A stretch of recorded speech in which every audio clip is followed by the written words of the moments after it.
So when talking about our Total Overkill system, whether it's the RGB or the Blackout edition, the one thing you can't forget is to talk about the processor, which I did.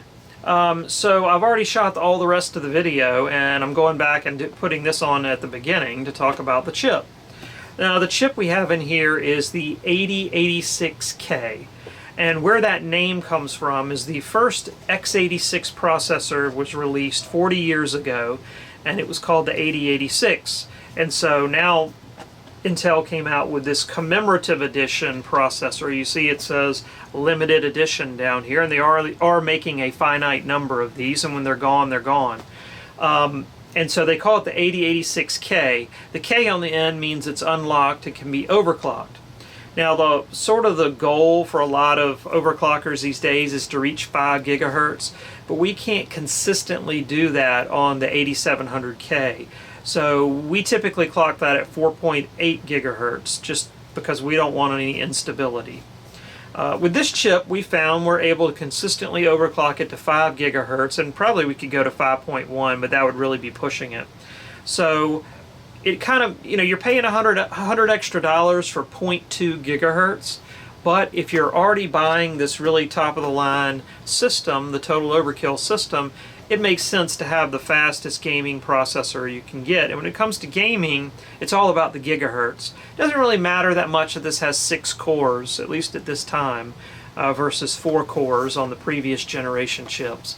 But the fact that it's going to run, or we're going to run it at 5 gigahertz is really where you'll see the big performance difference. So on with the rest of the video, but I wanted to make sure that I covered really the most important part of this system, or at least the most unique part of this system.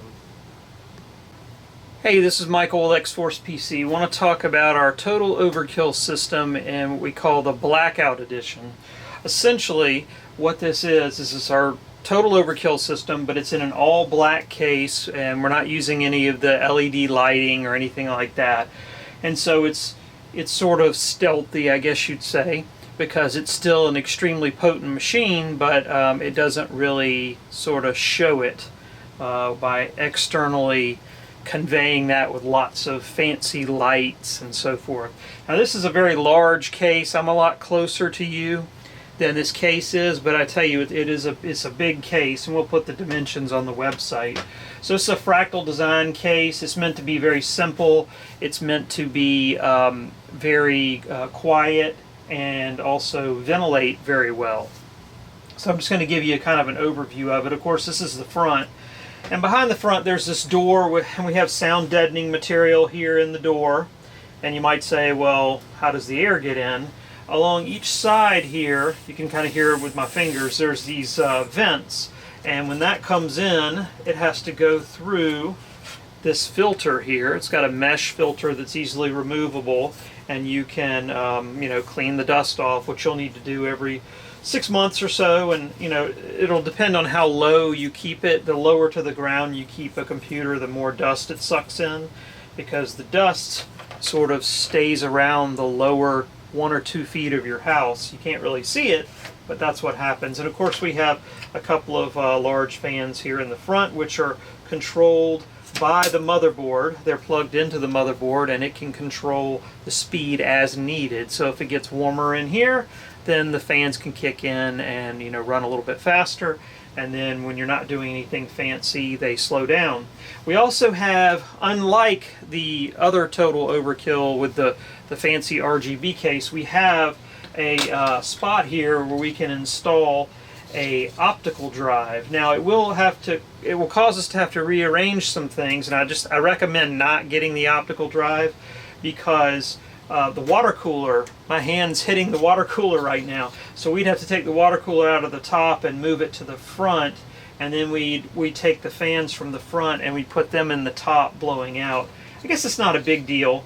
It would just mean that things would get arranged a little bit differently. So again, the radiator would have to move to the front, and then we'd have to put the fans in the top that are actually in the front right now. So I'll just put this little blanking plate back on. Maybe not. Yeah, there we go. And so there is the front. I'll also talk briefly here about, if I can tip this thing, about the top. You can see here the I/O for the top. This thing's pretty heavy. Large power button, kind of a chrome power button. We've got a reset. We've got a microphone, a headphone jack. We've got two USB 2.0s and two USB 3.0s. So next, we will talk about the left side here of the system. Okay, so here we are looking at the left side of the system. In many cases, you'll find that this would be a windowed side panel. This would be where the window would go if there were one.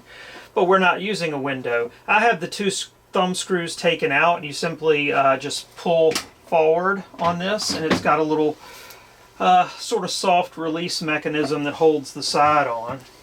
And on the inside, we have the exact same components we have in the sort of RGB filled system, but we have the lights disabled on the motherboard and the light disabled on the water cooler. Even if they were enabled, you wouldn't see them anyway because of the fact that the case doesn't have any windows on it. Now, we have a triple fan water cooler here. You can see two of the fans. The third fan is actually kind of back here behind this door. You can take these two thumb screws off and you can open this door up, and you can see where you can put mechanical hard drives. Now, the triple fan water cooler is nice because it has a lot of radiator area, a lot of water that has to heat up before the fans have to start blowing. These fans are magnetic levitation fans, so you can imagine they sort of ride on a cushion of magnetism, much like myself. And that prevents them from being, noisy, and also helps with the wear and tear because you don't have a lot of friction where things are touching. We have an NVMe 1 terabyte SSD, which is extremely fast. And again, these are the same specs that are on the other Total Overkill system with the RGBs. We have 32 gigs of DDR3 3000 RAM. That's the minimum speed that we'll install in here. You may find that your system might come with 3200 RAM, but 3000 is the bare minimum that we install in this system. And sometimes, if we can get 3200 or faster RAM for the same price, we'll throw that in here instead of the 3000.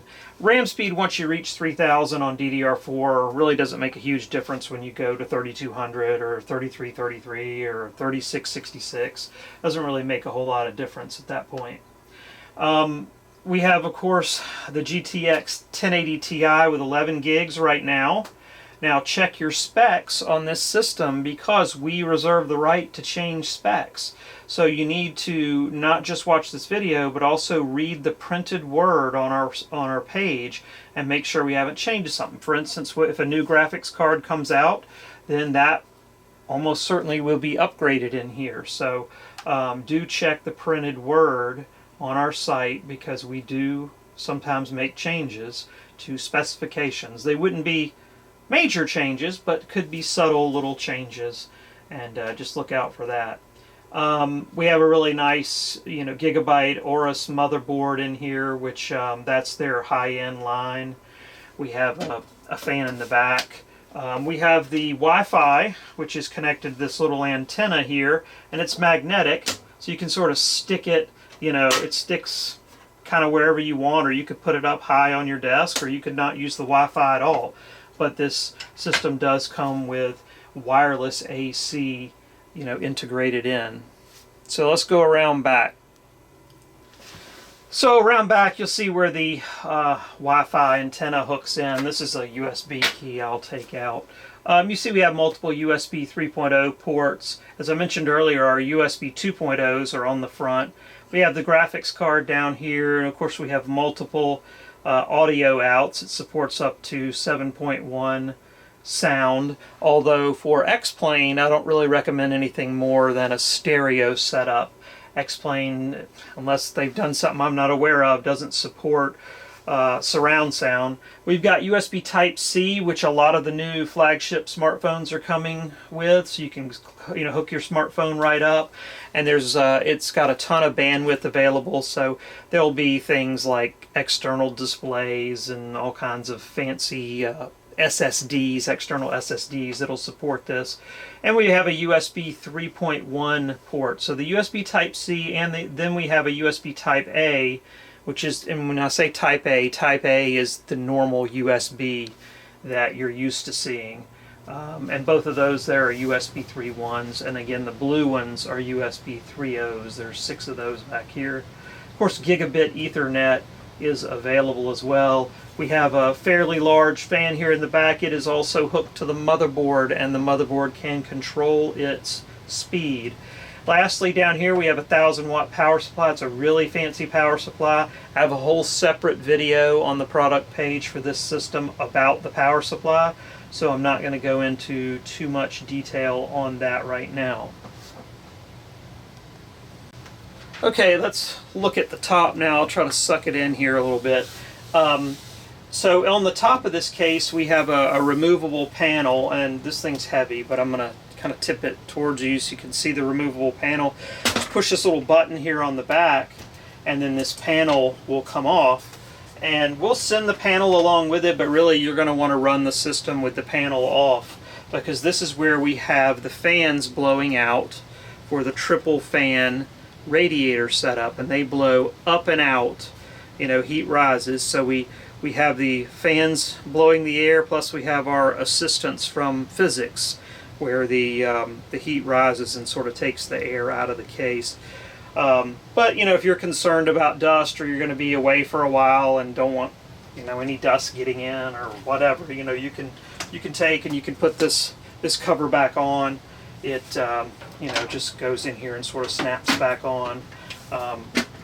Push down on it a bit and it'll snap in, and then you just push this button again when you want to release it. But again, I'd recommend running it with that cover off, and if it were me, I would just keep the cover off all the time. But one thing we can't see that's behind here is the 6 terabyte hard drive. I know that's loud. Sorry about that. We have a 6 terabyte hard drive behind here, and you really still can't see it that well, but it's right down here, and you can see where you can just put tons of more hard drives in here. But you know, conventional mechanical hard drives have sort of gone by the wayside. And then right down here, this sort of silvery area is where the 6 terabyte high performance hard drive is, and so that will be set up as the S drive for storage, and you can just put really anything you want on that: videos, pictures, photorealistic scenery, whatever. You just drag it over there and drop it onto that 6 terabyte hard drive. It'll be completely wide open for you to put anything you want on it.